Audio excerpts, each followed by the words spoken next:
ఇల్లు today episode. ఇక పొదరిల్లు ఈరోజు ఎపిసోడ్లో రిసెప్షన్ అంతా సవ్యంగా జరగటంతో నారాయణ ఫుల్ ఖుషి అయిపోతాడు. మరోవైపు నిజం తెలిసిన తర్వాత కూడా మహాలక్ష్మిని అలా రిసెప్షన్లో కూర్చోబెట్టాల్సి వచ్చిందని మాధవ చాలా బాధపడతాడు. అసలు ఇదంతా జరగటానికి చక్రినే కారణమని ఫైర్ అవుతాడు. కానీ చక్రి మాత్రం మహాలక్ష్మికి తానంటే ఎక్కడో ఇష్టం ఉందని, అందుకే తన భార్యగా నిలిచిందని నమ్మకంగా చెప్తాడు. ఇక రిసెప్షన్ హడావిడి పూర్తయిన తర్వాత చక్రి ఫ్యామిలీ అంతా తినటానికి కూర్చుంటారు. మాధవ్ వడ్డించిన మహా తినకుండా ఆలోచిస్తూ ఉంటుంది.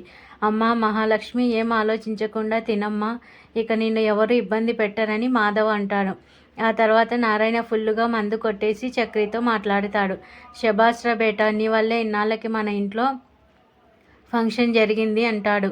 నీకు మందు ఎక్కువైందని చక్రి అంటే, నాకు మందు ఎక్కువ అవ్వడం కన్నా బయట మంది నోళ్ళు మోయించావు చూడు, ఆ కిక్కే ఎక్కువైంది. నా పేరు కొద్దో గొప్ప నిలబెట్టావురా, ఇంతమందిని ఇంటి ముందు నిలబెట్టావు, అదిరా నాకు కావాలి. ముఖ్యంగా మీ అత్త, దాని అన్న కళ్ళు నోరెళ్ళబెట్టి చూశారా, ఈగో సాటిస్ఫై అయ్యింది అంటాడు నారాయణ. ఇక ఇన్నాళ్ళు ఏది పట్టించుకోలేవు అనుకున్నా, కానీ సడన్గా బంగారు తెచ్చి సర్ప్రైజ్ ఇచ్చావు, అసలు ఊహించలేదు, ఉబ్బి తబ్బిబ్బైపోయాను అంటాడు చక్రి.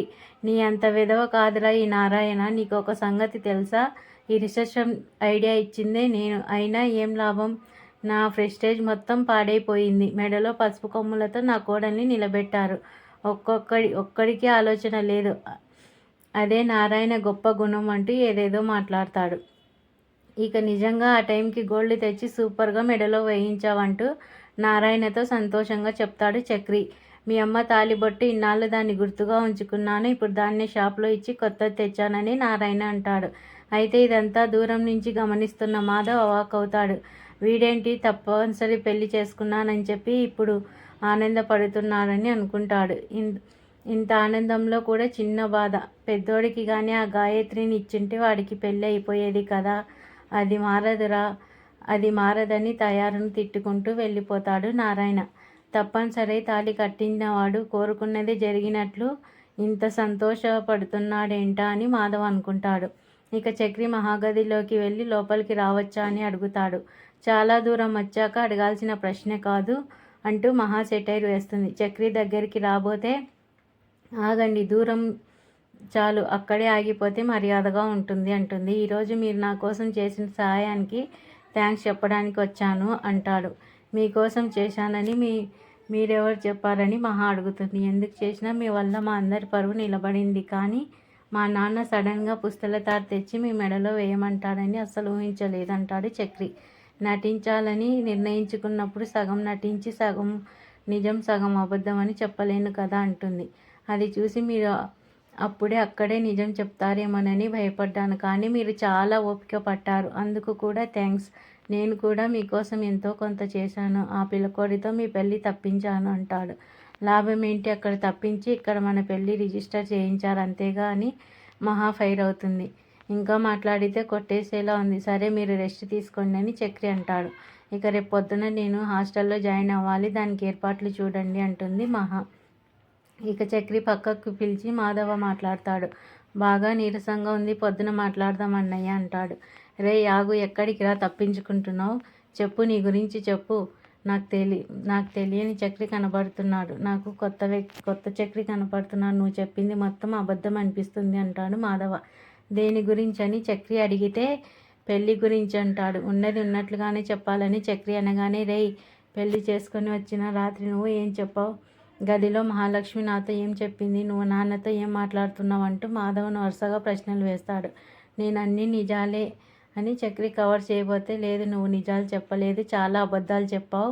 మహాలక్ష్మి నేను ఇష్టపడి వచ్చిందని చెప్పావు, అది అబద్ధం. ఆ విషయం మహాలక్ష్మి నీ ముందే చెప్పింది. నీ మాటల్ని నమ్మి నేను ఎంత పొరపాటు చేశానో తెలుసా. గుట్టు చప్పుడు కాకుండా దాచాల్సిన విషయాన్ని ఊరంతా తెలిసేలా చేశావు. జరిగిన పెళ్ళే కాదనుకుంటున్న అమ్మాయిని రిసెప్షన్లో ఒక బొమ్మలా నిలబెట్టాను. ఆ దండలు మార్చుకుంటుంటే, ఆ పుస్తల తాడు మెడలో వేస్తుంటే మహాలక్ష్మి కళ్ళలో బాధని నేను చూస్తూ ఏం చేయలేకపోయానంటాడు మాధవ్ బాధపడతాడు. ఇక మనసులో లేని మనిషిని మహాలక్ష్మి పక్కన నిలబెట్టి అందరికీ నీ భార్యగా పరిచయం చేశాను. ఒక ఆడపిల్ల నిరుత్సాహతను వాడుకొని కుటుంబం పైన పడిన మచ్చని చెరిపేయాలనుకున్న స్వార్థపరులంలా మనం నీ వల్లే నేను కూడా మోసపోయాను కదరా అంటాడు మాధవ. అంటే ప్రేమించింది పెళ్లి చేసుకున్నానని చెప్తే మీరు సంతోషపడతారని, పోలీస్ స్టేషన్లో పోలీసులు చేసిన పెళ్ళి అని చెప్తే మీరు బాధపడతారని మీ సంతోషం కోసమే ఊరుకున్నానంటాడు చక్రి. దేనికి సంతోషపడతాంరా, నువ్వు నిజమే చెప్పి ఉండాల్సింది. నువ్వు ఏదో మతలబు చేసావురా, కానీ నా దగ్గర దాస్తున్నావు అని మాధవ్ అంటాడు. నువ్వే రిజిస్టర్ మ్యారేజ్ చెడిపోయేలా చేసావు, నువ్వే తెల్లవారేతో అమ్మాయిని తీసుకొచ్చి తాళి కట్టావు, మ్యారేజ్ రిజిస్టర్ అయ్యేలా చేసావు అని మాధవ్ అంటాడు. అన్నయ్య నిజం చెప్తున్నా, తనంటే నాకు చాలా ఇష్టం. తను తిట్టినా కోప్పడినా కూడా నాకు సంగీతంలా వినపడుతుంది. అంత ఇష్టం. కానీ ఆమెకి జరిగే పెళ్ళి ఆగిపోవాలని నేను కోరుకోలేదు. ఆ పాపాలని చూడలేదు. నా అదృష్టం లేదనుకున్నాను. పోలీసులో ఒక అవకాశం ఉందన్నారు. ఆ దేవుడి నిర్ణయమేనని నేను అనుకున్నాను. నాకు అన్నీ కలిసొచ్చాయంటూ చక్రి చెప్తాడు.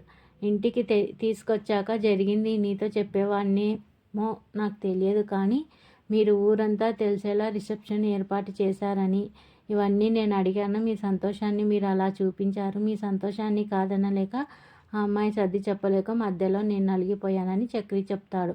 నువ్వు ఎలాంటి వాడివో నాకు అర్థమైంది. ఎదుటి వాళ్ళ అవసరాన్ని నీ అవకాశంగా మార్చేశావు. సరే, ఇప్పుడు రిసెప్షన్లో అందరికీ మహాలక్ష్మి నిన్ను ఇష్టపడే పెళ్లి చేసుకుందని అర్థమైపోయింది. రేపు మహాలక్ష్మి హాస్టల్కి వెళ్ళిపోతానంటుంది. అప్పుడు జనాలు ఏమనుకుంటారు అంటే అప్పుడేం చేస్తావని మాధవ్ అడుగుతాడు. అన్నయ్య, నా ప్రమేయం లేకుండా ఇన్ని జరిగాయి. రేపు హాస్టల్కి వెళ్లకుండా కూడా ఏదో ఒకటి జరుగుతుంది. తన మనసులో కూడా ఎక్కడో నేనంటే ఇష్టం ఉంది, లేదంటే తను నా భార్యగా నిలబడేది కాదు.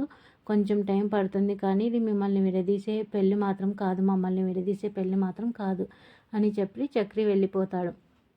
వీడు పుట్టిన దగ్గర నుంచి పూర్తి అబద్ధాన్ని కూడా సగం నిజంలా చెప్తాడు. వీడిని నమ్మేది ఎలా అని మాధవ్ అనుకుంటాడు.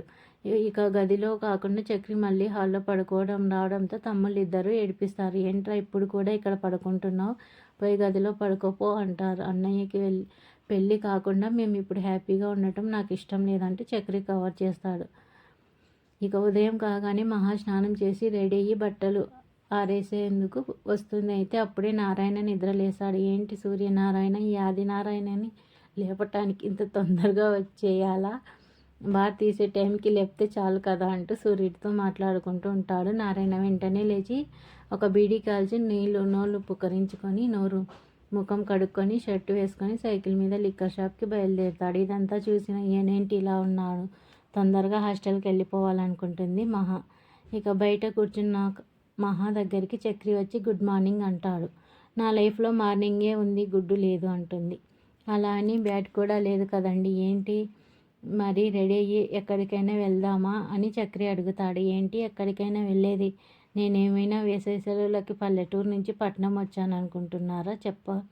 రాత్రి నన్ను హాస్టల్లో దింపేయమని మీ అవసరం కోసం నేను రాత్రి తల వంచాను. ఇక్కడే ఉండి రోజు తల వంచలేను. తొందరగా నన్ను హాస్టల్లో డ్రాప్ చేయండి అంటూ మహా ఫైర్ అవుతుంది. Okay bye.